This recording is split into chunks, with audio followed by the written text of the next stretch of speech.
Te nagrania w sądzie nie wystarczą. Stawiamy blokadę na wszystkich wylotówkach. Nie ma prawa się wymknąć. My jesteśmy rodziną! Co dawaj? Do it! Just do it! So I just came from watching Justice. Justice is a movie from Poland, released on October 16th. This is going to be a non-spoiler review of this film. The premise of this film is that a discharged police officer is given a chance to regain his former life by capturing a bank robbery crew. Teaming up with a young policewoman, the ex-cop must act swiftly before the heist draws unwanted scrutiny from new authorities.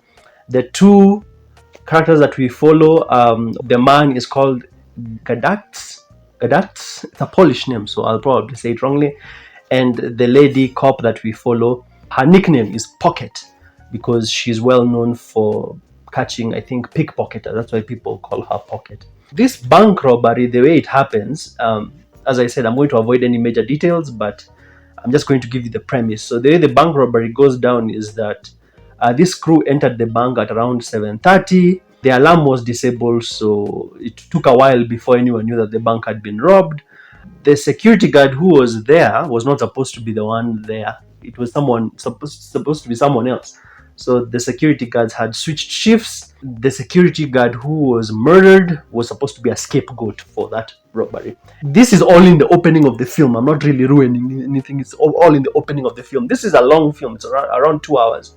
So the movie actually begins with some women being murdered. They were hosting an early birthday party in the bank. They didn't know that there was a robbery even happening in the background. So they were hosting a birthday party for the cashier. So of all the girls, I think only the cashier survived. The other girls who were there for the birthday party, they died because they came into the bank early. The robbery was happening at 7:30. Actually, in the opening of the movie, they don't tell you that it's happening at 7:30. But later on in the film, they play the whole robbery bit by bit. And you see that in the clock, in the background, the time was 7:30. Anyway, those are the only details you need to know to understand what the film is about in case you have not watched it. This is a very serious dialogue-driven film. Don't come to this film expecting any serious action and guns and people shooting and chases like Fast and the Furious or anything. This is a very serious dialogue-driven film. Even the way it's shot, the whole color palette of the film, it's like this green, blue, murky type visuals palette, very green and dark. Around the 30-minute mark of the film, they actually show you who robbed the bank. It's actually even in the trailer. After I was done watching the movie, I went and watched the trailer and I noticed, oh Lord, they've already even shown you who robbed the bank in the trailer. In the trailer, they show you who the robber is, the main robber is, which I found to be a very bold strategy. A bold strategy, Cotton. Let's see if it pays off for him. It's a very bold strategy to show people who robbed the bank. I feel like if you started the movie by not showing us who it was and then you expose the person 30 minutes later, it's like, I'm not getting it. Why are you showing us who robbed the bank? Which explains the title of the film. The film is called Justice. I think they're showing you who the robber is so that you can watch this person as they try to evade the law. And as they, whether they end up getting caught or not, you have to watch how it plays out. The main character is not a nice person. He is not a nice person. He's not the kind of person who'll be like, wow, I admire him. He is not a nice person. He uses blackmail when needed. He uses violence in interrogations. He has been known to use violence in interrogations. And he's also been part of the Communist Party in the past. So that has made him look very negative in the eyes of people. The villain of the story is actually the interesting person. So it's a crew of guys, 3 guys, but one of them is very interesting. It's interesting to watch him interact with his girlfriend. It's interesting to watch him interact with his little sister.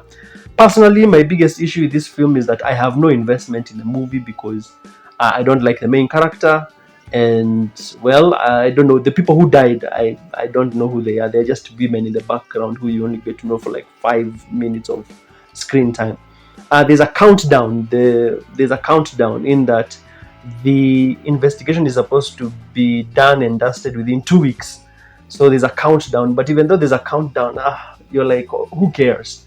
Even if he doesn't solve the crime, even if Gadatz doesn't solve the crime, who cares? Because even if he doesn't solve the crime, it will just be, I think, either handed to someone else, and Gadat can keep living on his life. You know, the best main characters are the ones who have, they need to do that thing. They don't, it's not that they want to do it, they need to do it. It's very crucial to their existence. But here, if Gadat doesn't solve this crime, other people will solve it. This movie is way too long, by the way. There are scenes that I feel could have been easily trimmed out. There's this one scene where Gadat literally talks to the bad guy and the bad guy confesses everything. I was like, Gadat is the kind of guy to use wiretaps. He loves recording stuff. He loves listening into conversations. So I was like, you knew that you were about to meet someone, and he's very good at like suspecting everyone. So why not just carry, I don't know, some wiretap on yourself, or have like one of those old recorders, you put them like in your back pocket or something, just as a by the way, in case the person that you meet up with says anything suspicious. He's the kind of, his character is like that. He's the kind of person to sift through the details. There's a part even in the movie where he says, we didn't go to that place to search for anything. We were not expecting to find anything. We were just shaking the tree to see if anything falls. So you see, the dude actually does have the ability to go and comb through the details. So I don't understand why he'd meet up with someone. I don't think he knew that he was going to meet up with the killer. But regardless, just this, the way American police typically have body cams on them in case anything happens. Same case. But anyway, it's fine. The villains are the ones who are more interesting. The crew of guys who rob the bank, they are the more interesting guys. I don't think this was ever meant to be a mystery, this movie. I don't think it was ever meant to be a mystery movie. I think it was meant to be a film that the theme is basically you cannot escape the long arm of the law. I think the people who made it just wanted that old school type of detective, investigative movie. Kind of reminded me a bit of Seven. Have you ever watched Seven? If you watch Seven, kind of reminded me of Seven. You know, like that dark tone, very serious type film. Kind of reminded me of that, but Seven is obviously a much better film with Brad Pitt and Morgan Freeman. This movie was definitely going for that type of genre. Did it nail it?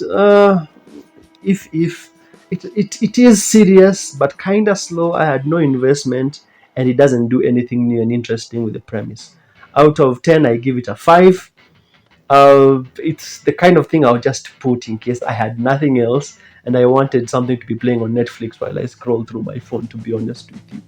It had potential, but the execution was just not, was what failed it. Yeah, I wish the main character had been more interesting. I wish that they had not revealed the killer too early.